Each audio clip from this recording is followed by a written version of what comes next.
Deja vu all over again. John and Jim, also deja vu, back with you. Padres did something tonight they haven't done this century, so congratulations in order for having double-digit hits in a shutout loss. Yeah, it's nice. They'd never done that. In fact, they've only done it 5 times in 57 seasons. Padres are struggling. On win day, they lose behind Nick Pivetta. It was not Pivetta's fault, but scuffling towards the trade deadline, and all kinds of questions have arisen as a result. So John and Jim with you. You have to make your way in and subscribe. I think we're about 50 subscribers away from 8,900. We wanted to get to 9,000 by the trade deadline, so we're looking at you, our viewers that are here tonight live or on replay. Please subscribe to this channel. Follow us on X. Smash the like button even though the Padres lost. And thank you for the super chats. We really do appreciate your support of this channel. We can't do it without your support. Please consider a super chat by clicking the $sign below the chat box. We'll get to all of your super chats here tonight if you want to control the direction of the conversation. I mean, we watched this entire thing. We were in studio for most of it. I listened to the final inning and a half, maybe on the radio on my way home. I mean, just opportunities aplenty and just squandered. And no, I don't want to say no fight, but I will say no life. Like, you got Pivetta barking at Wilson Contreras, and that's the big moment of the game. Like, that's it. You squander an out on the bases. Bless you, even though you muted your mic. And it's just not cohesive. They just cannot hit with runners in scoring position. That is a constant theme, Jim, for the entirety of the season. It feels like 2023. It's not as egregious. That team was historically bad. This team's just flat out bad. Mm-hmm. I don't know what it's going to take, Jim. I don't know if getting whomever, Jaron Duran, Adolis Garcia, is going to make this team hit with runners in scoring position. But I'm open to suggestions over the next hour how they can figure this thing out. Once again, the top 4, I'll even throw Bogarts in there as well. Tonight, Tatis 2 hits, Arise 1 hit, Machado 2 hits, Merrill got a hit, Bogarts had 2 hits. Gavin Sheets has really struggled of late. Yep. Like, really struggled. Jake, made a error in the game today. 1 for 4. Elias Diaz, it is what it is. And once again, Trenton Brooks gets a at bat with a runner in scoring position. Like, the definition of insanity. But if they made a move for Adolis Garcia and he's on your bench, like, guess what? He's hitting there instead of Trenton Brooks. Maybe things are different. I don't know. It 0 for what? 0 for 9 today with runners in scoring position. Incredible. A guy with a 5.2 ERA goes 5 shutout against you. Nick Pivetta didn't pitch bad. Gave up 3 hits in 6 1/3, pitched into the 7th inning. I mean, you take this outing from Nick Pivetta every day of the week. And he's been, this is basically what Nick Pivetta's done all year long. 6 1/3, 6 innings, 2 earned runs, 4, 5, 6 strikeouts, and like 1 or 2 walks. He's been that pitcher all year, And then the bullpen, Wandy Peralta and Morgan came in, and they're good. They didn't allow a run, and it just continues to like, it's like blasting, like a light just going off in AJ's face. Offense is the problem. Offense is the problem. And you're right. I don't know. And we've been saying this too. I don't know if 1 or 2 bats is going to make a difference. Maybe it will. And you know what? Tonight, maybe it does, because the top 5 in your lineup all get on base. But also, Xander runs into an out there. Stupid base running play by him. And, Manny had an opportunity with runners in scoring position tonight. And it just didn't work out. So, yeah, everything's spot on. Completely spot on. Listen, I'll say this about Xander. He's really been impressive in terms of reaching base. That was boneheaded. Both things are true. He's been on base a lot. Yeah, is he driving in runs? He didn't exactly, listen, what happened tonight with the A's first round pick from a year ago where he had, 4 homers and 8 RBIs, that's like a season for the Padres. Can you imagine someone having 6 hits and 8 RBIs in a game and 4 home? That's like a different sport to me. Right. What happened tonight in Houston with the A's, but that's neither here nor there. It's just, it feels like everything is so like, it's such a labor for this team. Now, last night they finally get the offense going and the ball goes out. Machado and Tatis in the same inning. They did show life. But like you said today, the consistency is lacking. 8 runs one day, nothing the next. I mean, listen, St. Louis is on the record as selling until you make them a buyer. Mm-hmm. Their closer said he believes there's a 90% chance he's going to be moved. Not anymore. He's got saves each of the last 2 days. Like you're about 2 days away from making the Cardinals a legitimate threat to your postseason chances. You lose the next 2 days, there's no world where St. Louis sells off. And you're head-to-head against them, basically. At that point, I even think you go 1-1 the next 2 days. How do you justify for the Cardinals selling off pieces? So this is on the Padres. I mean, they're allowing teams to hang around, and their playoff chances are still fine, but they are truly dwindling. You're going to have to win at some point. Let's get to some of these super chats as we start the conversation here tonight. Click the $ below the chat box. Please subscribe. Carlos gets us started, Jim, with this generous super. He says, the thing about the old days, when they started 14-3, is that the old days. It's the same. The Wire. I don't know it. It's from The Wire. From The Wire, which is about what, the police in like Baltimore or something. It's the famous TV show The Wire. There's a line in The Wire, and he's like, the thing about the old days is that the old days, and yeah, you know me. I don't know. I know you no reference will ever make it like no. John. Every reference that you guys put in the chat, TV, movies, pop culture, I got no clue. I've heard of The Wire, and I remember when people were watching it in like 2000 or whatever. But thank you, Carlos, for the super. Every so often says, I'd rather have retired Will Myers than Trenton Brooks. I mean, you're right on the Trenton Brooks thing. Again, it's like you have to, like, in terms of the order of my criticism, it's not like I'm blaming Trenton Brooks for the struggles. That's the last thing I'm doing. But the fact that they have put him in this situation, I'm not even talking about Mike Schilt. It's more AJ Preller. Just that lack of depth that's playing out in real time, where he's 0 for 14 or 0 for 15 with runners in scoring position this season. Like that's organizationally a flaw. I'm not saying they're so much better with a better pinch hitter off the bench, but even a game right now matters, Jim. And it feels like they're like throwing away late game sequences, and it doesn't seem like there's a really good reason as to why. And you know what? What is Schilt gonna do? It's like, oh, who am I gonna? It's like I got a bad news Bears lineup, dude, or a bad news Bears bench. I mean, you're choosing just between just really bad baseball play. Like they're good minor league players, right? But they're not major league players, and that's who he's choosing from off his bench. He's got no options, like none. He's trying to will something to happen, and nothing's happening. You know what's funny? What's that? Is we got fooled again, like Lucy in the football. You want to know how? I'm listening. After Monday night's game, they're 3.5 back of the Dodgers. Right. Yeah. Now that feels so like a distant memory. So stupid. So dumb. Like, guys, if they somehow magically got back to like a 3 or 2 games behind the Dodgers, no. I think I even said it. I was like, yeah, I'm gonna have to see it. And I did too. I just said we have to reference. We can't not mention it. Like, you can't be within 3.5 games and not reference it. But you're 100% right. It's Lucy pulling the football away. 100%. And by the way, you're right. They'll get within 3.5 games again, and guess what will happen? Then the Dodgers will take 2 out of 3. Yep. From the Padres. 100%. And yep. That's not a worthy conversation tonight. It probably was on Monday. I just thought it was funny. Tonight it's like, can you hold on to a playoff position? Like, are you overly confident, Padres fans, that the Padres are going to hold on to a playoff position no matter what they do? And again, you talk about some of these additions, Jim. The more I hear these names, I'm not like sitting here like, man, once they get Adolis Garcia here, and when they get Charlie Morton for Dylan Cease, watch out. It's just, and when they add, a 700 OPS catcher from the Yankees, yeah, it's nice.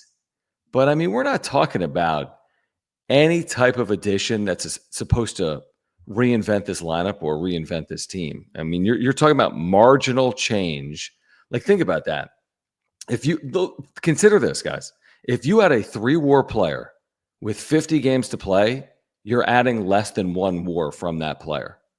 Let me say it again. If you had a 3-WAR player with 50 games to play, you're adding less than 1 WAR from that player.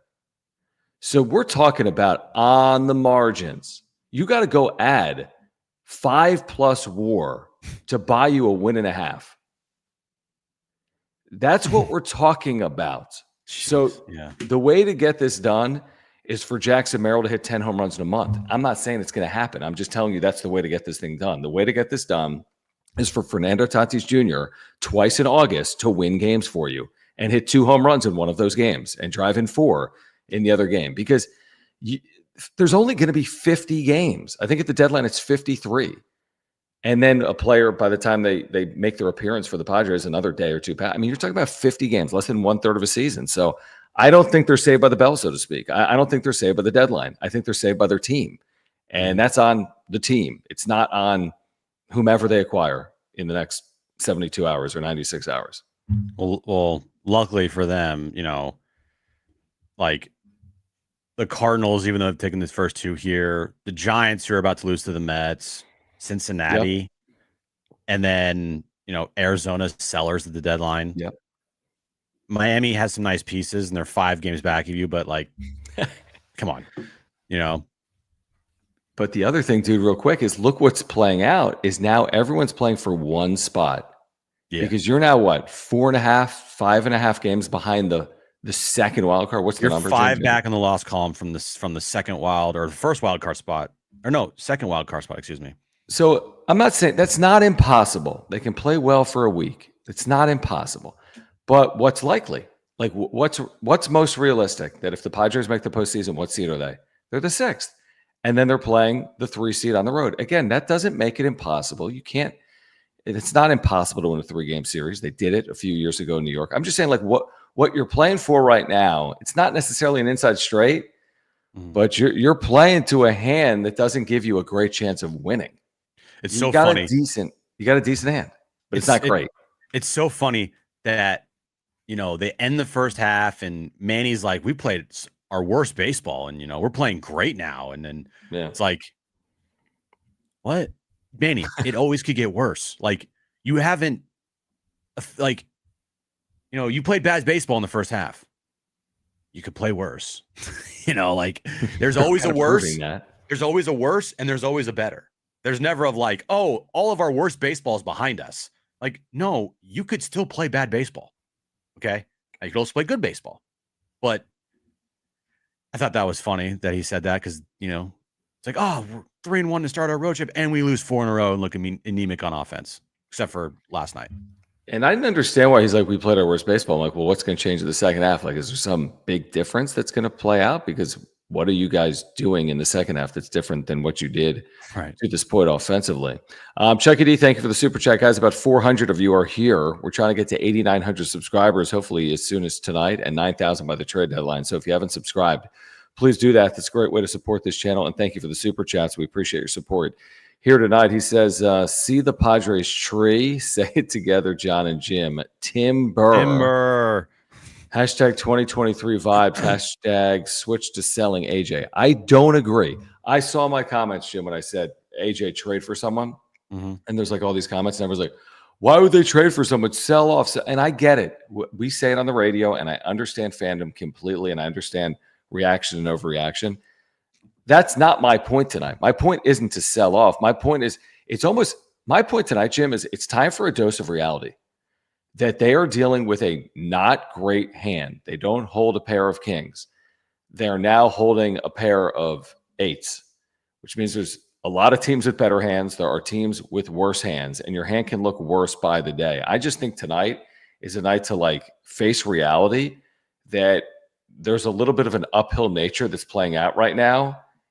And I don't know which way it's going to go, is what I would say.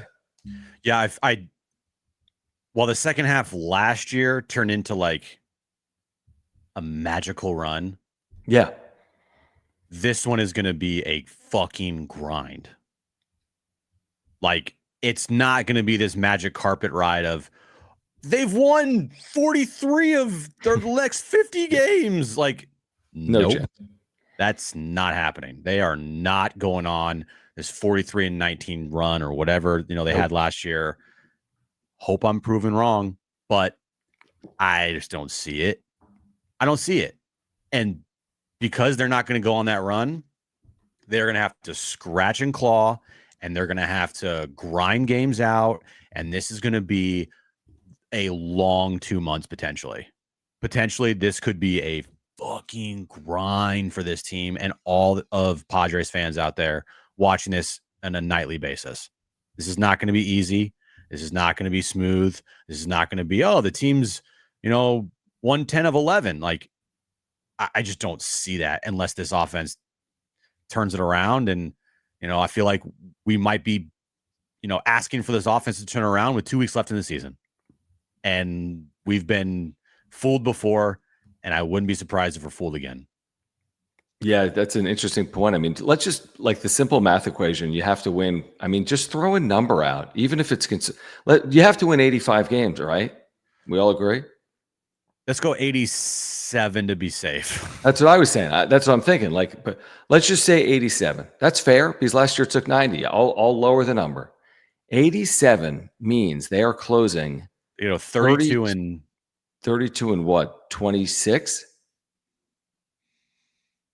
Sure. Yes. And that math, let me break out a calculator. That winning percentage, again, not crazy, completely doable. But I want to see that type of play from the team. That is playing 571. They haven't played that since the start of the season. Right. And then compare it to what are they, Jim? Are they 41 and 45 or 41 and 46 in their last? Well, now 41 and 46, right?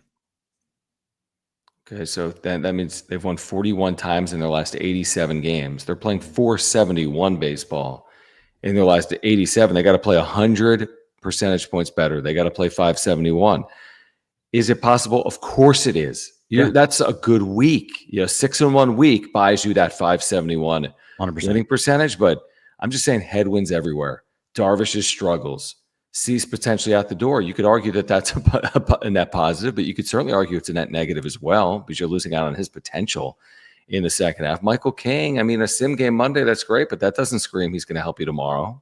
Mm-hmm. He's going to make, a handful of starts for this team in the second half of the year. So, listen, I'm sure they have a master plan. I just would like to see it sooner rather than later. Charles, thank you for the super. He says, sure, it's mentioned, but the Red Sox declining the deal kind of says something. Our pitching can't do it right, and I'm a little worried a trade solution won't be enough. Offense, priority, or pitching. What you think he's saying? The Red Sox declining the deal says that Preller's in, or the Red Sox declining the deal says the Padres system ain't it? Probably the latter. The Red Sox have said you're going to have to win it. You're going to have to give them a sizable return. Yeah, because they're probably like, you're trying to give us a 5 ERA and a catcher with a broken back. Right. That doesn't sound that good. Even though on paper it looks like a lot. Yeah. Like on paper, you're like, whoa, one of the top prospects in your organization, your number 2 rated prospect, and just as early, as a year ago, he was a top 25 prospect in the sport. And then another prospect, and then a guy that was 4th in Cy Young voting last year. Like, well, that's a lot. It feels like a lot, but that number 2 prospect in 6 weeks isn't going to be in the Padres top 8. Right. He won't be in the top 100 anymore potentially next year. Right. In baseball. Or he might, but it would be like he'll be holding on. Yeah. But yeah, I mean, it does say something, Charles. I don't know exactly what it says. It absolutely says something. I don't know exactly what it says, but it does say something. Right. I agree. Not great. JD's third, thank you, man. He says, friendly reminder, Mikolas, he had a 5-2. Yeah. He had a 5-2 heading into the game. He had pitched well in his career against the Padres, shocking. But it's so many hits, Jim. I mean, through 3 innings, they had 5 hits. I know. And they had base runners everywhere. And it's like they just tried not to score. They're like, what can we do? How many times can we put a runner at third with 1 out? How many times can we have first and second, nobody out, not score? Yeah, dude. A lot. Yeah. And now to get to 87 wins, go 32-26, right? Like you said, it just takes 1 week or 2 weeks, just go of really good baseball. like 8-3. Yep. Like, can you do that in an 11 game stretch? And then you play 500 the rest of the way. But I don't know if they can do that, because it feels like they were starting to do that after their start of this road trip where they were 3-1. And then it was like, they do this. They go up and then it's like, oh, here we go. And then it's like, crash. It's like you're starting the engine and the engine won't start. Like, you feel like it's like it starts and then it just stalls out. You're like, oh, here we go. And it just stalls out. Completely. I mean, they find new ways, dude. I mean, yesterday, 2 runs in the first. You're feeling good. 7 runs, 3 homers, still lose. Today, 11 hits, no runs. Like, you're doing some things that are testing people's fandom. I mean, it's making you pull your hair out is what they're doing over the last 4 games. I mean, the Miami games, close, no cigar. You come back from 4-1 in Miami on a Jackson Merrill 2-run double with nobody out, and you don't even move them. It's just they have been incredibly frustrating during this losing streak. JD's third says tip our caps to the Cardinals and their starting pitcher tonight. I mean, I heard Schilt postgame. It wasn't overly special to me. I was making something to eat, but it wasn't anything of real interest. I don't think he actually said tip your cap, but I'm not positive. But it was just boring to me, whatever he said. It was, I don't even know what. Oh, he said great at bats. Yeah, we took great at bats, and I couldn't have more confidence. Yada yada yada. Yep. Just shut the fuck up. Like, I don't want to hear it. Like I said today and last night, you are now in the stretch run of your season. You're less than 60 games to go, bro. It's about results. All right, you didn't get it done. Mm-hmm. Sorry. I don't give a fuck if you had 30 hits tonight. You scored 0 runs. 30 hits would have been incredible and not scoring. 30 hits and no runs would definitely have been. I wonder what the major league record is. What is the major league record for hits in a game, a 9 in a game without scoring? What do you think it is? 14? It's a great question. I have no idea. They weren't far off tonight. I could probably tell you Couldn't have been that far. It can't be more than 14 damn hits, right? Is it 15 hits, WK? WK in the chat. Does someone know 15. It? Okay, 15. How did someone have 15 hits without scoring? How is that possible? What the hell happened? What the hell happened for I want to go back team? and see that game. I want that game. Jesus, how many guys are thrown out on the bases and like running around like drunks? Well, we saw the blueprint tonight. It's possible. I mean, the Padres damn near did it. Outfield assists. I need to see that game. Paul, thank you for the super. He says wild card is their only realistic option. Yeah, I think we all agree with that. 100%. I mean, that's true. Dodgers are getting healthy. Giants are better now. I don't know about that. We'll see what they do as well. Chicago, Milwaukee, Dodgers, Mets. Will daddy them in the play? I mean, nobody knows. I'm not willing to say that. I'm not willing to say like, oh, well, if they get in, they're definitely losing to the Mets. How does anyone know that? Like, perfect example of looking at the American League right now. Detroit. Remember Detroit going to the All-Star game? Them. Best team in baseball. They're 1-9 in their last 10 games. They've lost 5 games in a row. Toronto. Who thought Toronto was going to be the best team in baseball when the Padres got swept by them? And will it last? You know, like, who knows? Yeah, exactly. Like, yeah, I mean, it's just with the Padres, you don't see like, I mean, the bullpen is the best part of this team. It's been the best part of this team all year long. Absolutely. But where's that, like, I don't know, that it. Like, last year's team had it. And while they were 50-50 at one point, they still had moments where you're like, yo, this is different. Yeah, definitely. Like, early on last year, we were like, I remember talking to Bob Scanlon in the press box, and I was like, it was like the second week of the season. And I was like, so how do you feel? He's like, this feels different. Now, this is obviously coming off of the awful 2023 year. But, I mean, other of the 14-3 start, that felt like a continuation of last year, and then they just lost it. And I said, you can't have like seasons. I mean, it's hard to do what they did last year and replicate that, like taking the second half and replicating that into a full season the following year.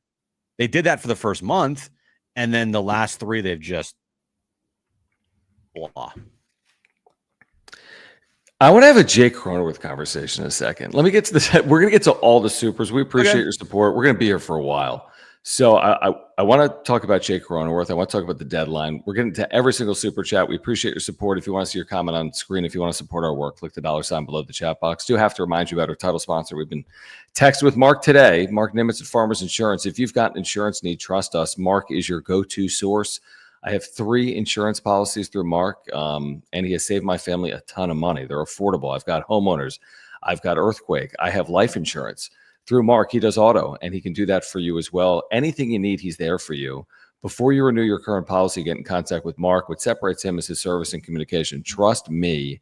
I've worked with him. We've worked with him for 4+ years. If you ever need him, he will be there for you automatically and immediately. So he's a diehard Padres fan, a lifelong San Diegan. Click the link in the description down below to get free quotes online. Call him.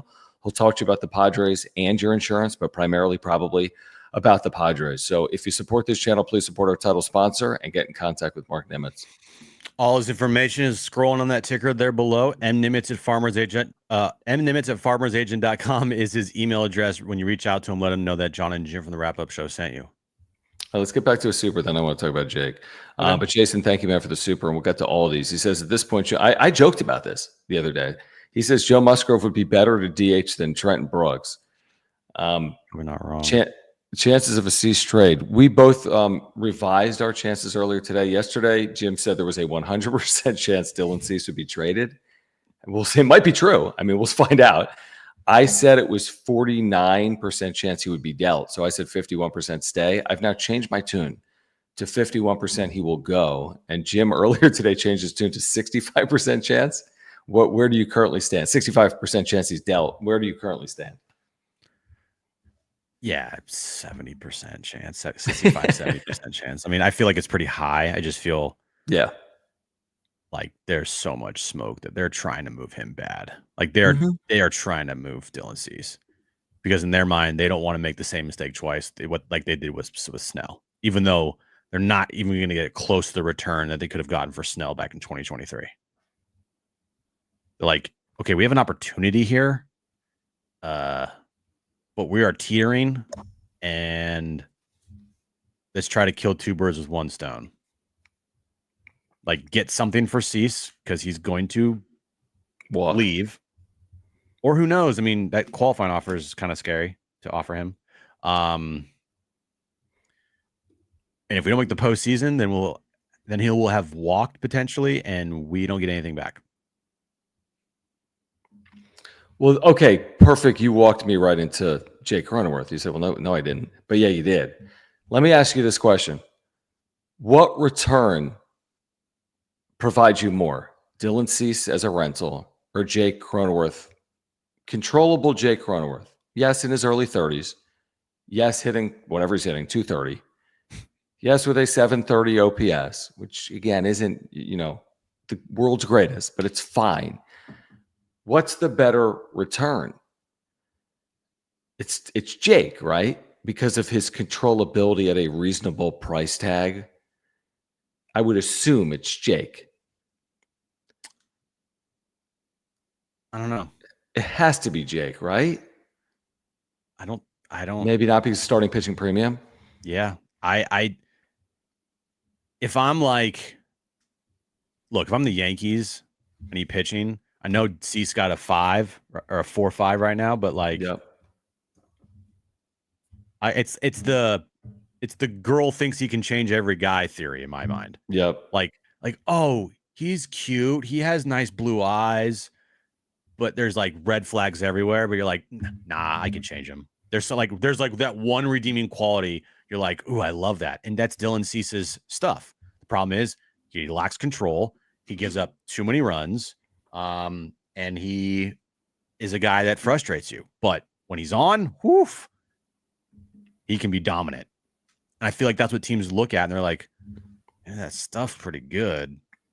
If we just hone it, we just like fix a little bit, like that could be a real weapon for us.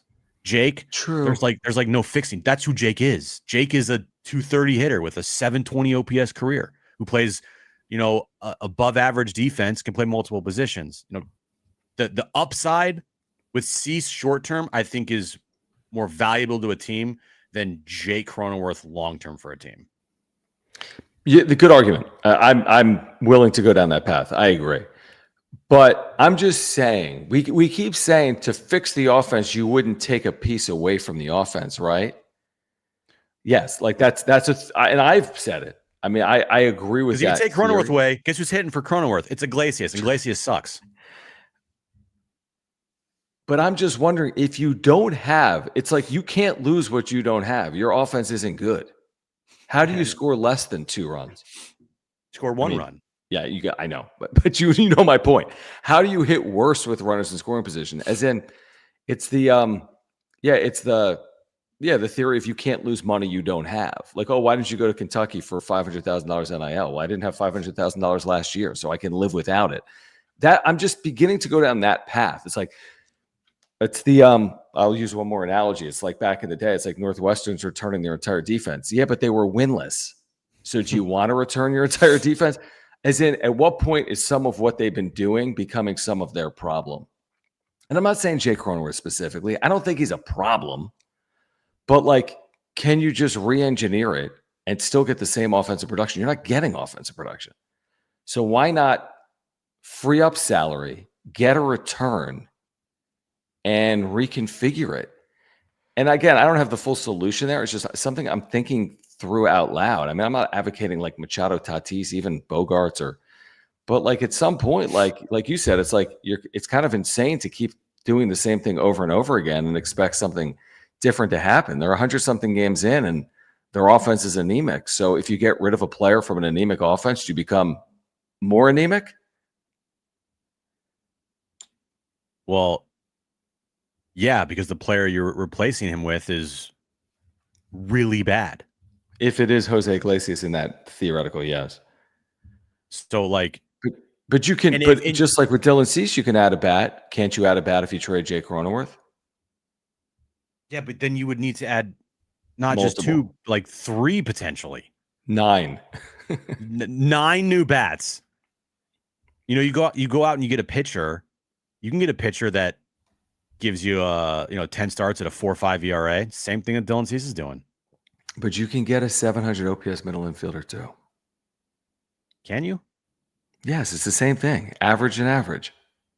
Okay. What's more at a premium? Average pitching or average hitting? I would say pitching. Yeah, so then my point is you get more back for Cease than you would for Cronenworth. One's a rental though. True. But I still basically make 10 regular season starts if you traded him. Right. But that team that would trade for Dylan Cease, in their minds thinking, postseason, we're getting a guy that was 4th in Cy Young voting last year. You're right. And postseason. And in theory, if he could pitch well in postseason, that would be amazing. I would be the Padres' luck if the team that acquires Dylan Cease gets a Dylan Cease that wins 3 postseason games. Cease is pitching Game 7 in the World Series and he shoves. You're like, what the? I mean, that would be absurd, but even a level of success would be almost absurd. JD's third, thank you, man. And again, guys, 400 of you are here live. Please subscribe. We're trying to get to 8,900 subscribers, hopefully tonight or by the end of the weekend. So please subscribe. I think we're about 48 away. He says, no one can convince me odd year curse isn't real.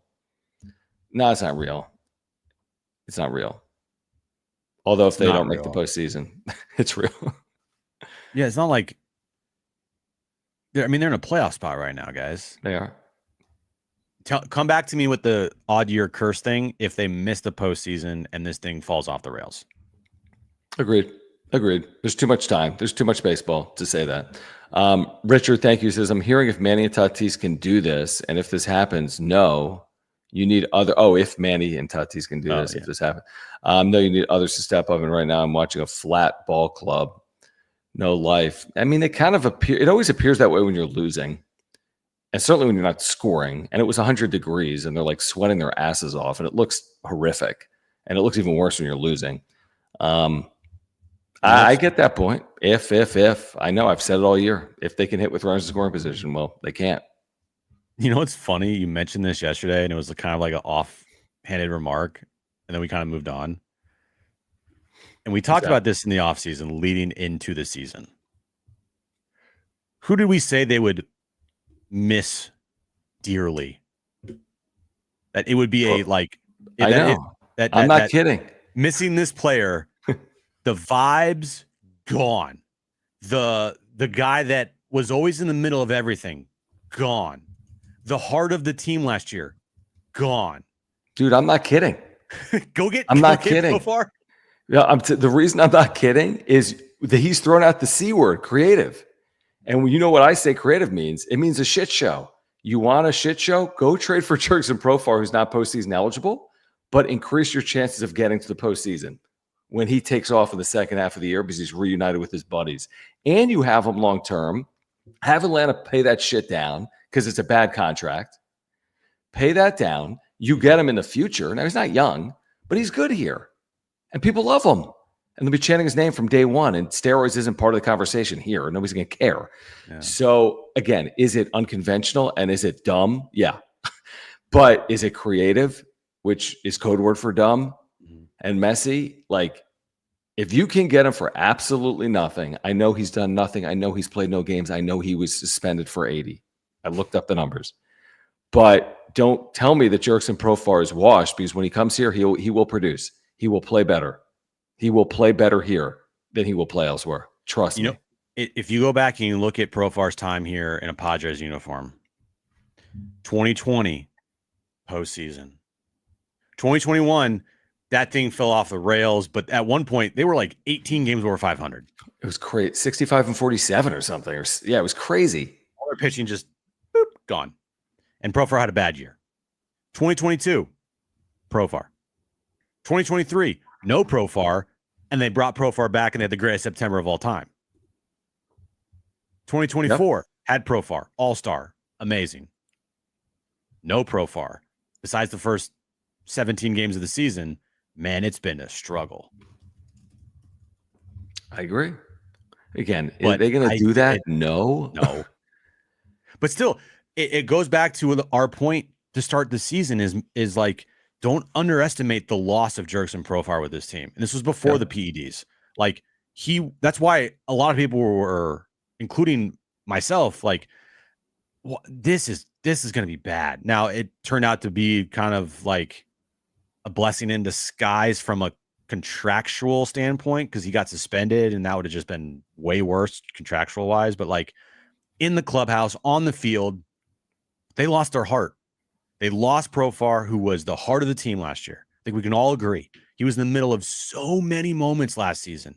He was the first guy in front when there was a brawl about to go down. He was always talking that shit. He was always like the life of the dugout. And you lost it. And a lot of questions we asked in the offseason was like, who's going to replace that? Who on the team is going to replace that? And they haven't found it. And, again, I still think what they're doing here with Sheets, and I know he's played well, and I know he's struggled. All these guys have struggled on this team this year, so let's be honest. So it's not to single out Sheets, but I do think he's exposed when he's asked to start against lefties and righties. I think Gavin Sheets is a platoon player. I think he starts against right-handed pitching. Now, by the way, his numbers against right-handed pitching aren't great. His numbers against left-handed pitching aren't great, but his power comes against right-handed pitching. He's being asked to do something he shouldn't be asked to do. And again, maybe that's not the number one overall concern, but it does prove this point. Go at a right-handed bat, first and foremost. A right-handed slugging bat, first and foremost, is a prerequisite for the Padres to have a legitimate shot should they make the postseason for me. Chucky D, thank you. He says, my summer plan, long toss bullpens, catch on with the Rockies, throw a quality start against the Padres. In September, Jesus. You might throw 5 shutout against them, Chucky. Probably at Coors Field. Well. Somehow you'll throw like some junk up there, and you're like, what's happening right now? It's in the 5th inning. You've given up 3 hits and no runs. The Cardinals were 5-13 coming into this series. The Cardinals were shut out by the Rockies. Like, that's like an oxymoron. I don't even know how that's possible. And the Cardinals have a renewed lease on life after 2 days at home against the Padres. Now, again, I'm not saying it's going to last, but that's on the Padres to make it not last. That also shows you yeah. it could turn. I mean, they come home, say they come limping home after a 4-6 road trip. Yep. I don't think this is going to happen, but say they sweep the Mets, then you feel the same way about then we're saying the same thing about the Padres as you're saying about the Cardinals right now. New lease on life. Holy shit, deadline. They just won, potentially 4 in a row, right? Or if they lose tomorrow and they win Sunday and they come home, sweep the Mets. 4 to 5. Then you're like, holy shit. But gotta do it. Happen. Gotta do it, yeah. Do it. JD's third says our magical run was 2024, last best chance. No, I mean, I don't think this whole thing is torn down right now. In the history of baseball, I don't think 2024 is the only best chance the Padres franchise will ever have at a World Series. I can fast forward 12 months right now, and the Padres will be in identical position. They will not be rebuilding. They will not have torn it down. Manny Machado will still be hitting 30 home runs. The Fernando Tatis Jr. will still be in their lineup as a 27-year-old Jack. I mean, this isn't being torn down. This isn't their last. Maybe 2024 was a best chance. Sure, that was a great team. I buy that 2024 is a very good chance. I absolutely buy that. Could they have missed the mark by not taking advantage of having the Dodgers at home up 2-1? Absolutely. But I don't think that's the last chance. It may have been a very good chance. I don't think it's a last chance for this group. I really don't. And they might have another chance literally in 8 weeks, to get into the postseason. It's not like they have all this crazy work to do that. Yeah. And why that last year, I mean, they weren't even they didn't even make the NLCS. They didn't even get close to a World Series, guys. But what frustrates you as a Padres fan the most, I'm sure if you was 84, you're playing an all-time Tigers team. 98, you're playing an all-time Yankees team. The teams that you would have been facing, the Mets and the Yankees, I mean, they weren't all-timers, right, I'll say that. Not all-timers. Yeah, it's a good point. It's a good point. The problem is they didn't face an all-time Dodgers team. It's just the Dodgers are good. I mean, that's also sucks is that might have been the worst Dodger team, but this Dodger team is making a run but with all their injuries. But if they get healthy and you're like, oh shit, Snell, Glass now, yeah, it's definitely a problem. And but by the way, and I don't even want to. I'm not talking about the Dodgers deadline. I don't care. We'll talk about it when it happens. But don't be surprised when the Dodgers double down on their efforts to win back-to-back World Series. That's their job, and they have the resources to do it. JD's third, thank you. He says our major flaws is we never have organizational depth. AJ has never cultivated or developed it. Well, I think he has. I just think he moves it a lot in an effort to win. And he says, and it's killing us. Dodgers can survive injuries. I mean, I think some of that is true. I think that they lose depth because of some of these trades. I respect the effort. It's like you miss 1,000% of the shots you don't take. Right. He's taking shots to win, and then you don't win, and then your organization isn't as good. So, yeah, some of that is true, but I kind of respect it because I like winning at the big league level. Yeah, he's always had organizational depth according to other teams because he's traded it a lot. That's exactly right. So yeah, that's that. I don't. Nah. I mean, do they have as much depth today? Maybe not, but they've made a lot of trades to bolster their teams in the last couple of years. I think I read Ken Rosenthal today. He said that to start the year, Keith Law had him as the 25th best system or 26th. He said, you know what? With Preller, they can sell it. It's not about the overall quality of the system. It's about who are the 3 or 4 or 5 most compelling players. They have 100. They have 100 plus players in their system right now. It's not about being the 25th best system. It's about, do you have 4 or 5 highly coveted pieces that you can move to other organizations? Guess what? The answer is yes. Yeah, he does. I don't know all these names. I'll be honest with you. I don't. We talk about DeVries and Salas obsessively. I see some of these other names as well. Some of the young pitchers maybe you wouldn't want to get rid of, but they have pieces in their system that can command a return that can help them at the major league level. I just don't know everything about those players, but trust me, AJ Preller has enough depth to make moves that can impact his major league roster, and he will do that. He will do that in the coming days. Yeah, 100%. He's a guy that gets talent, acquires talent, builds them up to top prospect level, and then trades Yep. them away. Yep. Look how many former Padres were in the All-Star game this year. All of them. Yeah, a lot of them.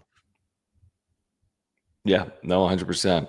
All right, let's get back to this conversation in a moment. We could talk about some of the rumblings with the deadline approaching. A somewhat quiet day around baseball when it comes to the trade deadline, although Rockies infielder Ryan McMahon going to the New York Yankees. And, of course, last night, Josh Naylor going to Seattle. We do want to remind you about our friends over at Underdog while we do have, at SeatGeek. We do want to remind you about our friends over at SeatGeek.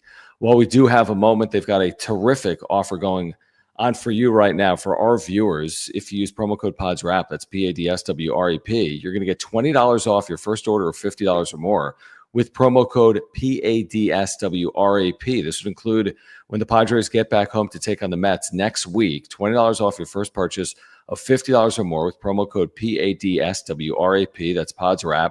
Just click the link in the description down below. Download the app. Have the code automatically added to your account so you can use it later. We do want to thank our friends over at SeatGeek. And here's the thing. You can get in, and you can do so relatively affordably. $70 or so to get in. You can sit lower levels for under $100. Use the promo code, and you're going to get $20 off. These prices include fees as well. So click that link in the description down below and take advantage of that offer from our friends at SeatGeek. Yeah, SeatGeek's MLB's official ticket marketplace. Your tickets are fully guaranteed, and they're instantly fulfilled in your account after purchase. Just make sure you use our promo code PODSWRAP, PADSWRAP. Also, when you are scrolling to find seats, SeatGeek has a great scale of 1 through 10 to let you know good deals and bad deals. So when you're looking for seats at an event, make sure you look for green dots. Green means good, red means bad. And use our promo code once again, PODSWRAP, PADSWRAP. From a deadline perspective, Jim, I'm trying to think of the primary. I think to recap the day from a Padres perspective, Red Sox laughed in AJ's face, quickly rejected. We don't know when that was. We don't know when the offer was, by the way. 100%. You're right. It could have been 4 weeks ago. It could have been like the first offer, and now they're talking, and they're like, there's been like 5 more offers made. You're right. Yeah, 100%. I agree. So I think that was the most notable rumor or sourced reporting related to the Padres today. John Heyman threw the name Ramon Laureano in there. We talked very little about that on John and Jim. Sure. Go for it. Yeah, but there's another name. We're probably in that 15 name range right now that we've discussed extensively over the last, a few weeks at this point. But that name was along with Luis Robert Jr. and who? Guardians, Stephen Kwan, as we've talked about. So, I don't think – I do believe smoke equals fire when it comes to Preller. Mm-hmm. And I do believe that probably some of these reports are on the scent, so to speak. Yeah, there could be something out of left field that wouldn't surprise me at all. But that was kind of today, right? That the Red Sox at some point rejected the Padres, and the Padres continue to hone in on players like Stephen Kwan and Ramon Laureano and Luis Robert Jr. with the deadline now, whatever it is, 5 days away. Just fucking do something, man. I mean, it's every player has been rumored with the Padres. So go out and get somebody. I feel like at this point in time, Padres fans are like, we don't even care. Just get somebody in here that's new. Like, just replace Trent Brooks. Replace Bryce Johnson. Replace Tyler Wade. Replace Jose Iglesias. Just do something. I see like in the chat, like, Stephen Kwan would be a nice fit. And I think to myself, is he? Is Stephen Kwan a nice fit? A left-handed light hitting or light power hitting bat? I mean, again, it might be better than what they're doing. It would be their new left fielder for however long, right? Yeah. I don't know what his contract status is. I haven't done any. He's a free agent in 2028, so he's under control for the next couple of years. He's not making a lot of money. They like that. I mean, we did have that conversation today, Jim, where like this offseason they added Connor Joe and Jason Hayward and re-signed Elias Diaz and gave Nick Pivetta no money. I know the AAV is more than the no money, but they actually gave him no money. So like anyone that's thinking, oh, they could just add money. I don't think so. I really don't. And that's why I think we're hearing names like Cease and Cronenworth. I don't think they're going to add a penny. Well, I shouldn't say a penny. I don't think they're going to add millions. I think they'll be very cautious with their spending, what they're taking in from a dollar perspective. Kevin has told us multiple times there is no way in hell this team is adding $10 to $14 million of money in trades without offloading money they have already on the books. And there is no chance that they're just adding, $10 million in salary and like that's it. They have to, and they will subtract unless John Seidler, who is completely MIA, goes, you know what? Fuck it. Go out and add more money. Who cares? Let's just go win. Just add. I don't want you to trade Dylan Cease. I don't want you to trade Jay Cronenworth. I want you to go out and add more money, AJ. Just add more money. I mean, we're already in this thing anyway. We're past the second luxury tax threshold. We're at 262. Just go add more money. We'll find the money somewhere else. You know who that sounds like? Sounds like his brother. I don't think it sounds like John Seidler. John Seidler to me sounds like, well, the money, let's keep it at this. Let's keep it, we need to get this below 261. I mean, you make some compelling points. I have not mentioned this in months. Is this still active? That's a good question. I said this was the biggest story in franchise history until it's resolved. But I also did say once the season starts, we won't be talking about it because the games right now to me are more important in the moment. Long term, the lawsuits very important. But yeah, I don't know. I haven't really. Does that impact them in any way? Yeah, I'm curious. Is that going to be settled? What's going on behind the scenes with that? Yeah, I mean, it is. I'm 100% with what you said and what Kevin has reported, which is they could take on $10 million in salary if they trade away $10 million in salary. That's how I look at it. You could trade Dylan Cease and Jay Cronenworth and bring on comparable salaries. Absolutely. They've committed those dollars, I would think, for the year. That to me makes reasonable sense. I don't think they're in some dump mode. I don't think it's trade Cease to save. That hasn't been reported, that they want to get lower than they are. Teams can do that. I don't think the Padres are necessarily. I haven't heard that, but I think it's right in the middle. I don't think they're trying to save 5, but I don't think they're trying to add 5 or 6. I think they're trying to stay basically where they are, and that's why you've heard Dylan Cease's name as much as we have. I don't think Padres fans want to hear about an owner that's a wise businessman, especially on the heels of Peter Seidler. Yeah, I think all fans of every team, the only thing they want to hear from their owner is we are going to win at any cost. That's the dream for a fan to have that as an owner. And that's what Peter was. We'll try to win at any cost. Money be damned. Now it didn't work out. John Seidler said it in a letter or in a message a letter. to fans. Do you think he actually wrote that letter, or do you think he got some help for that thing? I think, well, if it was you or I, we probably would have turned to ChatGPT do you think pretty quickly. You think he just sat down in his office and he's like, let me get a pen. He's like, let me get a pen here. Let me get a fountain pen. He's like, let me get some ink. Let me dip it in ink. You just dip it in ink real quick, and then it's the Constitution. There's a little not even a light. He lit the light. I'm picturing 1776. He's just penning. He's in the office and he's just penning it, cursed, with calligraphy. Perfect beautiful calligraphy. Ink. Yeah, he's like, dear Padres fans. My issue with that stuff is you got to have teeth to what you say. When you say we want to honor Peter's legacy, and we're going to do everything in our power to do that. Well, when you say something like that, you got to back it. Now, to his credit, spent some money on Nick Pivetta. Spent some more money on Jackson Merrill's extension. It's been a very short period of time. He assumed ownership in March or February. It's not like it's been forever. It's not like there's been some teardown and you're hearing reports every day. They got to save money left and right. And if you work in the front office, you're not going to buy bottled water. Maybe you do.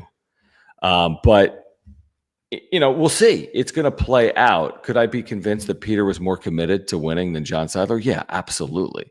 But I'm not yet willing to say John Seidler only cares about turning a profit and isn't committed to winning. I think that it hasn't been enough time to make any definitive statements probably on John Seidler's tenure. Yeah, I mean, if he doesn't speak for another year, then maybe we start talking more about that. Yeah, I mean, if he doesn't speak ever, which is basically the last time he spoke. Right. We didn't talk about, we'll get to underdog, but what we didn't really touch on, I mentioned it, but when Pivetta hits Wilson Contreras, and Contreras like stares down Pivetta, and Pivetta stares down Contreras, and then warnings are issued. And I'm like, all right, we got ourselves like a series here. Like, I didn't expect this, but like, get out the popcorn and nothing.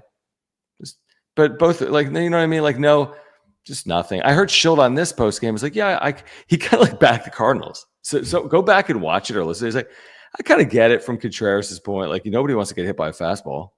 Like, you don't want to get hit in the rib cage by a fastball. And, it kind of is what it is. And we'll move on and they'll move on. It's just like, I don't know, man. I kind of miss the heated like Dodger Padres series when freaking Schilt's like yelling at Roberts and Roberts is saying, meet me outside. And I just am asking maybe the Padres to like use something to their advantage and like rally around it. And maybe that's easier said than done. It's a baseball game. You have to hit the ball, but certainly didn't happen tonight.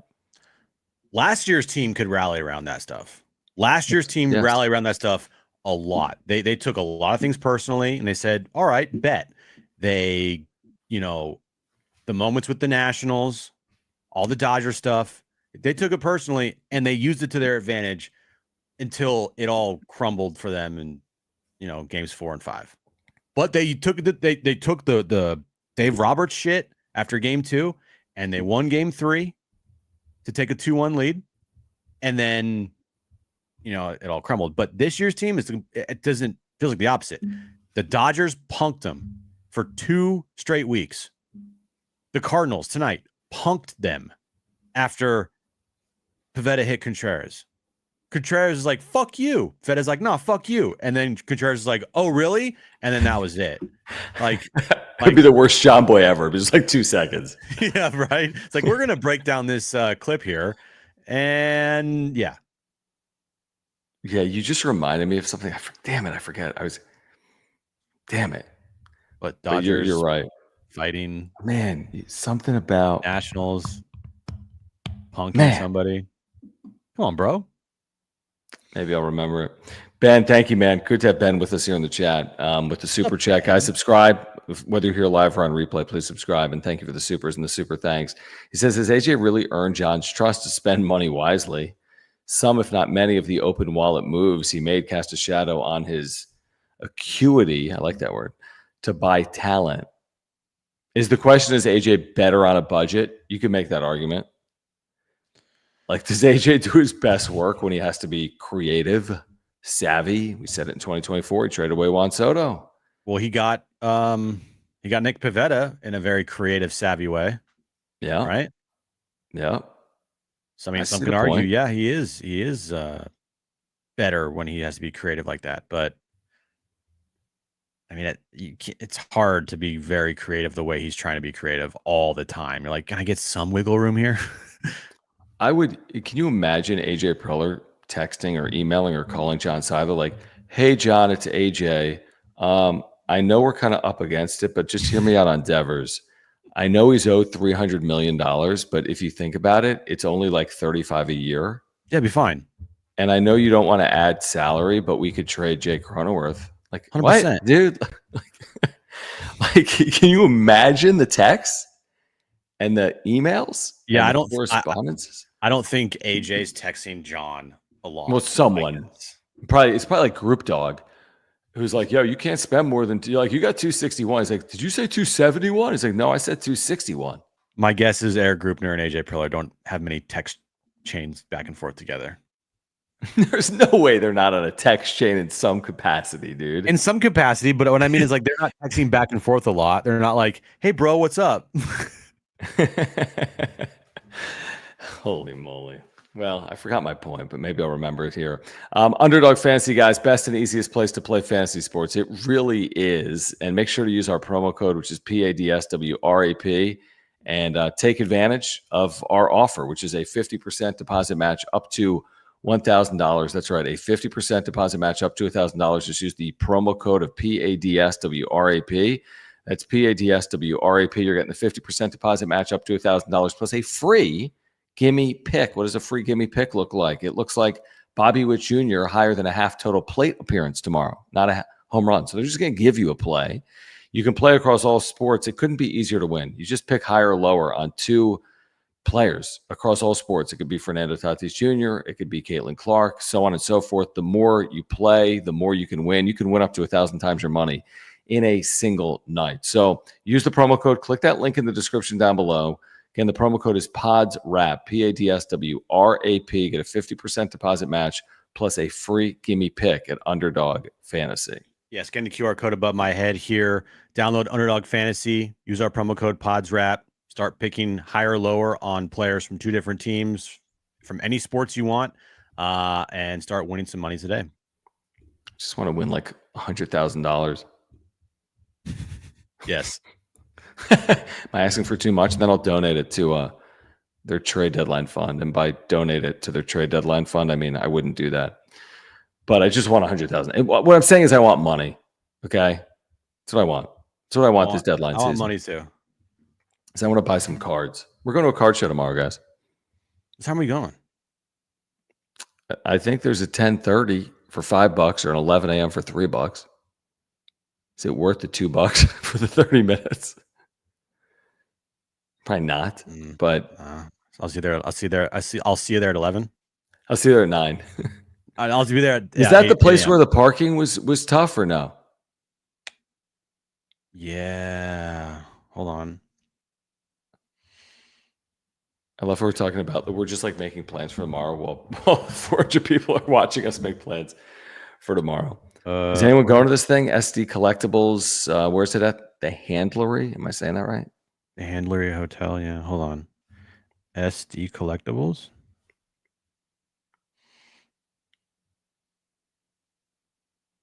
What am I looking for? Oh, yeah. This Saturday from 11 a.m. to 4 p.m. Have you told Aaron? I did, yeah.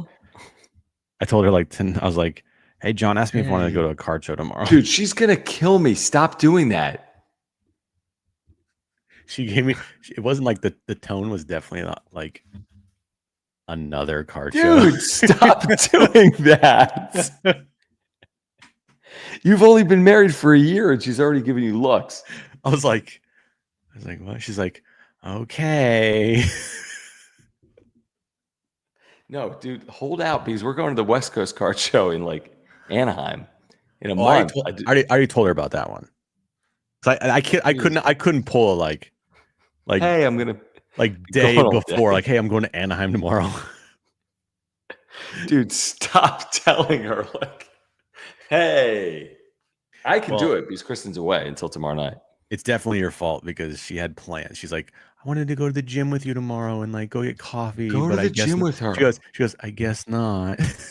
Oh my God. Dude. I was like, I go, well, blame John. You're such an asshole. Dude. No, we're done. This is the last card show. We're going to Anaheim already. We're going to Anaheim, but fuck. JD Gotcha says, what items have you ever bought?